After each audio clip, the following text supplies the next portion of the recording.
Good evening, everybody. I'm Kath Lloyd from Make the Change, and this is the second attempt to last night's Let's Talk about acceptance, because what happened last night. Got about 10 minutes in, and all the lights went down, and then, of course, reception went down. So we came to an abrupt end. And we didn't get our lights back on until in the early hours of the morning. So let's carry on. So let's talk acceptance, the sixth strategy in my book, When Dad Became Joan, Life with My Transgender Father. And to introduce the strategies that I've been talking about, over the previous weeks, I've been talking about the importance of values, about putting your hand on your heart, about managing your belief system, about stop playing the victim. Let me just see where I've got to. Laws of attraction, and tonight is about acceptance. Okay, and without acceptance, you are not going to be able to manage big change in your life. And just like the saying says, life is like a roller coaster. We have the ups and we have the downs, and we have the twists and the turns.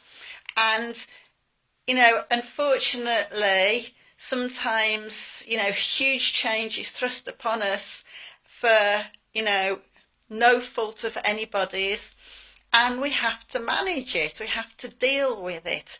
But, unfortunately, we need the ups and downs so that we can, or rather we need the downs so that we can appreciate the ups. Otherwise, we just become complacent, we become ungrateful, and we, sometimes, we need to be kicked up the ass a little bit and, shown a way to manage more effectively in very, very hard times. And, for everybody, change is always happening. But the majority of time, it's so small, we just adapt, we adjust very, very quickly and really quite easily. And it's at times when, we need to adjust a lot of things, maybe not just our thoughts and our feelings, but our lifestyle, our way of life, to be able to continue as normally as we can. But anyway, acceptance can come in two parts. All right. Now, the one part, which actually I don't speak about in the book, unfortunately, and I wish I had done now, is to do with acceptance of praise from people. And, I'm one of those people. I've had to learn to accept praise, where it is due, because it is very, very easy to swish it away and to make it irrelevant. And, if we keep pushing that praise away, the people who are giving the praise might actually stop doing it, because, they might think, oh, there's no point in saying it because, they won't accept it off me, or they think I'm being silly, and so that praise doesn't come your way anymore. And actually, that praise for things that you've done well, the progression that you've made is really, really important, because it's really going to help raise self-esteem levels and confidence levels, and help you really notice your purpose in life. So that's the first bit of acceptance. Stop swishing the praise away and accept it, and say thank you to that person who is giving you the praise. Okay, so the other side of acceptance is about the difficult times. Okay, now, it is very easy when we're going through a traumatic time to start saying, why is it me, or why is it them? Others don't have these issues or crises coming into their lives. Nothing ever goes well with for me or for them. You know, there's people out there, mass murderers, rapists, child abusers, and they have a good life. Why is it that myself or a loved one is being persecuted in this way, and they've always been a good person, they've towed the line, and they are hard working? Okay, now sometimes things just happen. They just happen for no particular reason. It's just one of life's tragedies. Okay, and we have to try and manage it the best that we can. And the thing is, you know, as human beings, we're all unique. We all think and feel and behave slightly differently. Our feelings can be of different intensities. And so it's very, very difficult to know exactly how somebody else is feeling, or what they are, you know, what they're thinking, what they're going through, because it can be very, very difficult to pinpoint the right expressions, the right words, to be able to let other people know how you're feeling. And let's face it, you know, when we're going through this time, we can easily, you know, shut down, we can easily cut other people off, we can become feeling guilty, angry, frustrated, you know, about the whole situation. And so we need to make acceptance, or the process of acceptance, easier for ourselves, because, you know, as we're going through the change curve to get into the third phase of, you know, making change, start putting plans in place, starting to see a light at the end of the tunnel, you've got to do the acceptance bit first. Okay. Yes, you've got the, you know, the anger, the disbelief, the desperation, the frustration that's going to send you down that change curve. But it isn't until you start accepting it that you can start shifting that change curve and start to work through the process and come out to the other side. So, to be able to accept, first of all, you've got to acknowledge it. So the acknowledging side is, this is how I'm feeling, this is what I am thinking about. And yes, it's painful. I know, I've done it. And it is painful, because sometimes, you know, you don't like to admit what you're thinking and you're feeling. You might feel ashamed about it, you might feel weak. You might feel guilty that you're thinking these things when other people are in a worse position, or you think that they are in a worse position than you. So, yes, you've got to put your hand on your heart. You've got to combine what you're feeling with what you're thinking so that you can get the clear picture. Because what you're feeling, what you're thinking will have an effect on your behaviour, which is then going to affect everybody else. So if you're not managing well, other people will pick up on it. And more often than not, people will say, how are you? How are you managing? It must be really difficult for you. And again, you're swishing away somebody's concern as to, you know, by saying, oh, everything's fine, when it isn't.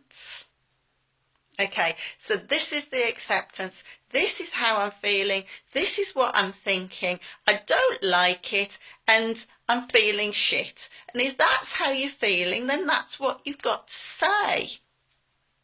Yeah?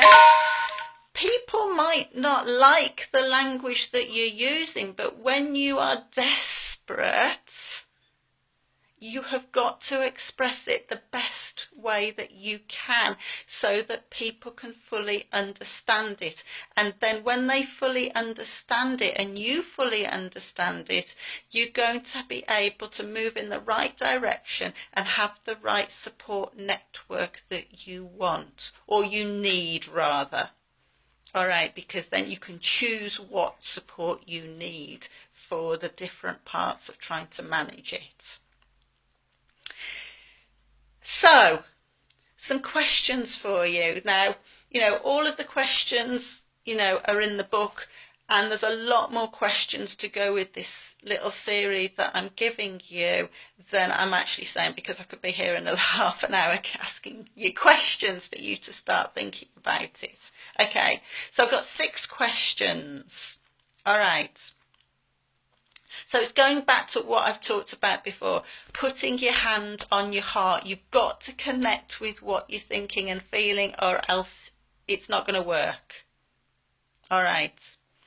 It's the connection with yourself that is going to make a difference. So, first question is, why did this happen? Now, whatever the situation is, might be to do with something that you did do or that other person did do. It might have been around lifestyle. It might have been around bad behaviour. It might be around a bad decision that was made, or a destructive relationship. All right. But you've got to put your hands on your heart and say, why did this happen? Sometimes, like I said before, things happen and it is a tragic accident. But again, you need to connect with that. Okay, number 2. How does it make me feel? All right. Now, I really urge you to write you don't have to write it now because we could be here a long, long time. But I really urge you to write all of this information down, because it means that you've downloaded it. All right, it's still there, so you can refer to it. But if you've downloaded it, it means you have freed up some brain space and you can move on a little bit more easily. But you've got it written down, so you can still go back to it and add to that list, because you might find an hour after you've started, when you're doing something like washing up or, cooking or cleaning your teeth, you might think of some of the things to go on that list. All right. So number 1, why did this happen? Number 2, how does it make me feel? Number 3, what effect has this had on me? So this is now about your thought processes, your behaviour. Has it affected your relationships with people who are close to you? Has it affected your relationships at work? Has it affected your attitude to life? Okay. Has it given you destructive thoughts and feelings that you don't like? Okay, the list, I could give you an endless list, but only you know. So what effect has this had on me? Number 4, how did I handle it? So put the positives and the negatives down. And also, if you can, why you handled it that way. Okay. Number 5. What can I do to reduce the risk of handling it badly again? What can I do to reduce the risk of handling this badly again? So this might be around connecting with your feelings better. It might be around managing your uncertainties better. It might be around managing your communication skills better. It might be around stopping and thinking before you say something that you should not have said. Again, you know, it could bring up a whole host of different things for you. Number 6, one of my favourites. What are the benefits of not accepting this situation?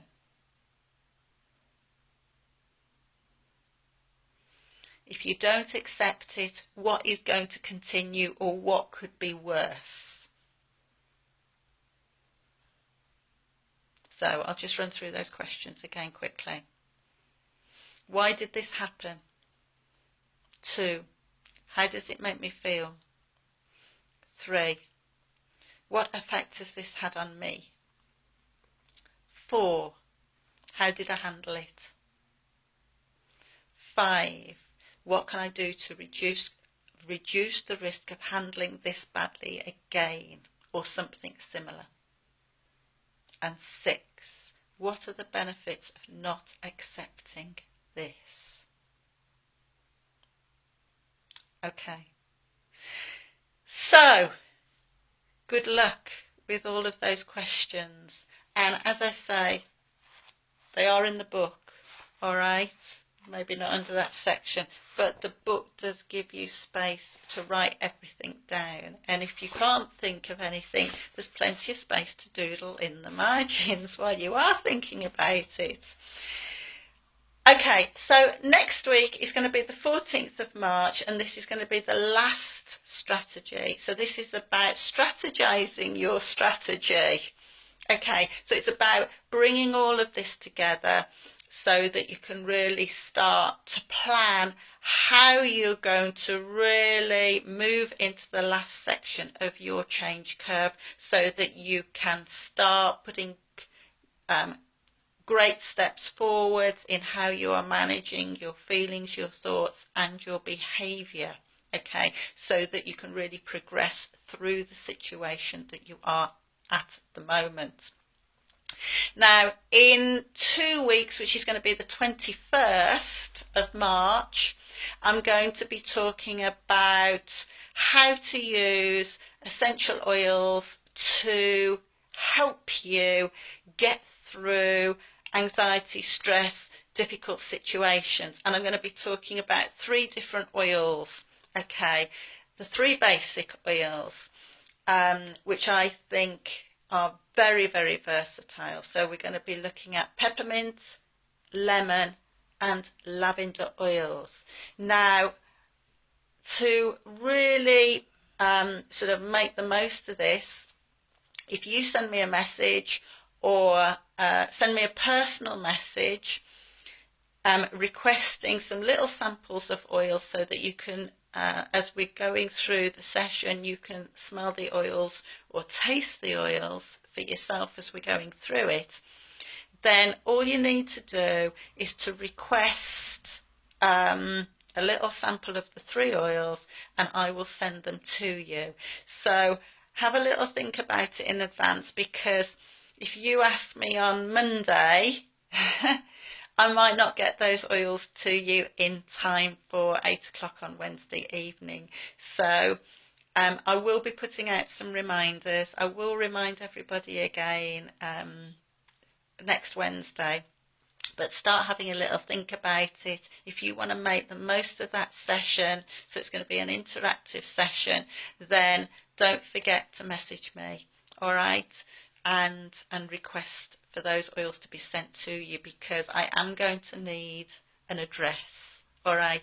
So yeah, sending me a personal message is a really good way of doing it. If you are listening to this through a mail shot, then all you need to do is to reply to the mail shot, okay?